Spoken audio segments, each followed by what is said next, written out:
Hi, so I'd like to talk about the midah of hakpada. So hakpada is one of those words that's a little bit difficult to translate into English, but I think the best definition I've heard is irritation. And it's actually a form of anger. So whereas anger is usually an outburst, it's screaming or throwing, it's some kind of external outward display. Hakpada is really more quiet. It's when we sort of stuff it in.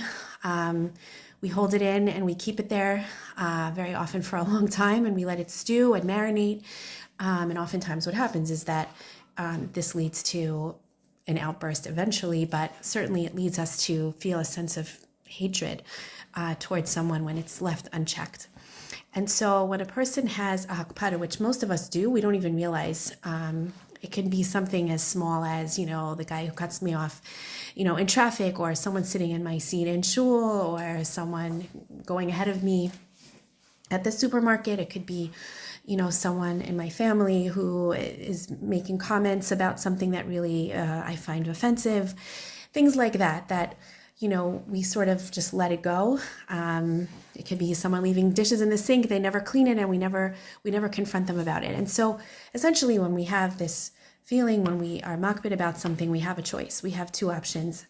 Rav Wolbe in his Ali Shor discusses this midah, and he says a person can either, and this is really the ideal, kind of get over it on their own, meaning really, really work on themselves, and from a real, honest, authentic place, get over it and no longer harbor anger or resentment towards the person and just kind of move on. So, if a person makes a comment or they see dishes in the sink, they can just, brush it off and not personalize it, and it doesn't upset them. Most of us have a hard time with that. And so really step two would be, or plan B, I should say, is really to give tochacha. Now, tochacha has definitely a bad rap. We usually think that it means to, tell someone off, rebuke them. That word, makes us nervous and scared.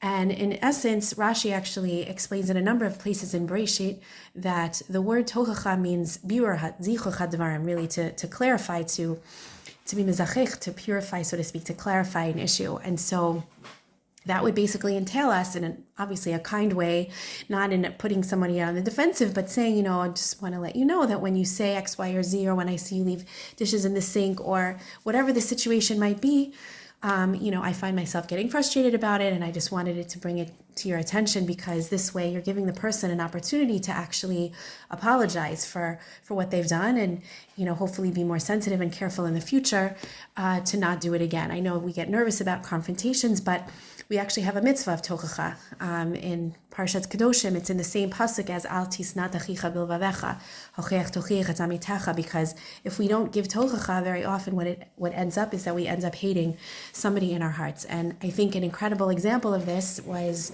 with Yosef and his brothers. His brothers certainly allowed, their jealousy over the way that he was being, their brother Yosef was being treated by their father, and, the dreams, etc. They never spoke to him about it. They never communicated about it. They never discussed with him that it was upsetting when he would tell on them to their father that they were, doing X, Y, or Z. And so they kept it to themselves. And in the end of the day, we saw that, it burst forth in a very unhealthy way, where they got to a point where they couldn't stand their brother so much that they were willing to, to even think about killing him, certainly to throw him into a pit. They had just really had enough. And so, that's what happens when we leave hakpada unchecked. And we see an incredible reality with Yosef that he was able to come to a place where he was able to work on this on his own. I mean, he, definitely, when his brothers came down to Egypt, he wanted to see that they had actually done tshuva for what they had done wrong. But he was able to move on. He was able to forgive. But his brothers, I think it was so hard for them to understand this concept, because all the way at the end of Vayechi, after Yaakov died, they were still nervous that, Yosef was still harboring anger and hakpada in his heart towards them. And they were very, very nervous about that. And, to the degree where they were even willing to lie and say that Yaakov, told Yosef that he shouldn't, take revenge on them.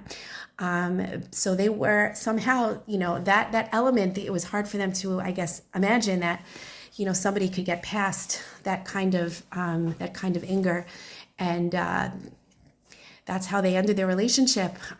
Yosef really stepped up to the plate, and he was able to really overcome all of the difficulty in his life. And that's really, God willing, we should have the clarity and the ability to be able to do that in our own lives.